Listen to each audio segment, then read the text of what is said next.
Hello ಗೆಳೆಯರೇ, ಎಲ್ಲರಿಗೂ learning English for future generation ಚಾನಲ್ಗೆ ಸ್ವಾಗತ ಸುಸ್ವಾಗತ. Let's know the action verbs. ಈಗ ಆ್ಯಕ್ಷನ್ಗಳ ಮುಖಾಂತರ ವರ್ಡ್ಗಳನ್ನು ನೋಡೋಣ. ವಾಕ್ ಅಂದರೆ ನಡೆಯಿರಿ, ರನ್ ಅಂದರೆ ಓಡು ಎಂದರ್ಥ, ರೈಡ್ ಅಂದರೆ ಸವಾರಿ. ಈಗ ಎರಡು ಚಿತ್ರಗಳನ್ನು ನೋಡುವುದಾದರೆ ಇಲ್ಲಿ ಎದ್ದು ನಿಲ್ಲು ಎಂದು ಹೇಳೋದಕ್ಕೆ ಸ್ಟ್ಯಾಂಡ್ ಅಪ್ ಎಂದು ಹೇಳುತ್ತೇವೆ. ಕುಳಿತುಕೋ, ಸಿಟ್ ಡೌನ್.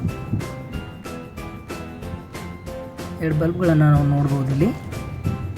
ಈ ಬಲ್ಬ್ಗಳಲ್ಲಿ ಆರಿಸುವುದಕ್ಕೆ ಟರ್ನ್ ಆಫ್ ಎಂದು ಕರೆಯುತ್ತೇವೆ.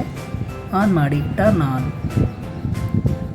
ಅದೇ ರೀತಿಯಾಗಿ ಎರಡು ಡೋರ್ಗಳನ್ನು ನಾವಿಲ್ಲಿ ನೋಡ್ಬೋದು.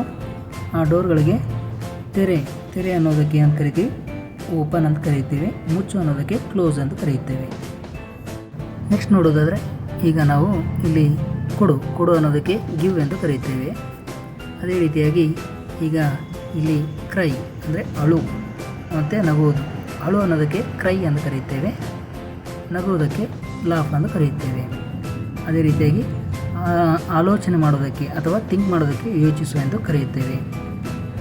ನೆಕ್ಸ್ಟ್ ನೋಡೋದಾದರೆ ಇಲ್ಲಿ ಒಂದು ಸಾಂಗ್ಗಳನ್ನು ಕೇಳ್ತಿರುವಂಥ ಹುಡುಗಿನ ನೋಡ್ಬೋದು.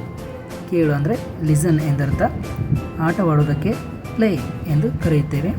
ಅದೇ ರೀತಿಯಾಗಿ ಚಿಕ್ಕ ಮಗು ಓದ್ತಾ ಇದೆ, ಅಲ್ಲಿ ಓದುವುದಕ್ಕೆ ರೀಡ್ ಎಂದು ಕರೆಯುತ್ತೇವೆ, ಬರೆಯುವುದಕ್ಕೆ ರೈಟ್ ಎಂದು ಕರೆಯುತ್ತೇವೆ. ನೆಕ್ಸ್ಟ್ ನೋಡೋದಾದರೆ ಏಣಿ ಏರುತ್ತಿರುವಂಥ ಬಾಲಕನನ್ನು ನೋಡ್ಬೋದು. ಏರು ಎನ್ನುವುದಕ್ಕೆ ಕ್ಲೈಮ್ ಎಂದು ಕರೆಯುತ್ತೇವೆ.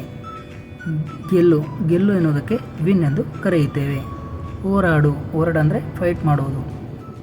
Thanks for watching. ಇದೇ ಥರದ ಹೆಚ್ಚಿನ ವಿಡಿಯೋಗಳಿಗೆ ನಮ್ಮ ಚಾನಲನ್ನು ಸಬ್ಸ್ಕ್ರೈಬ್ ಮಾಡಿ. Thank you.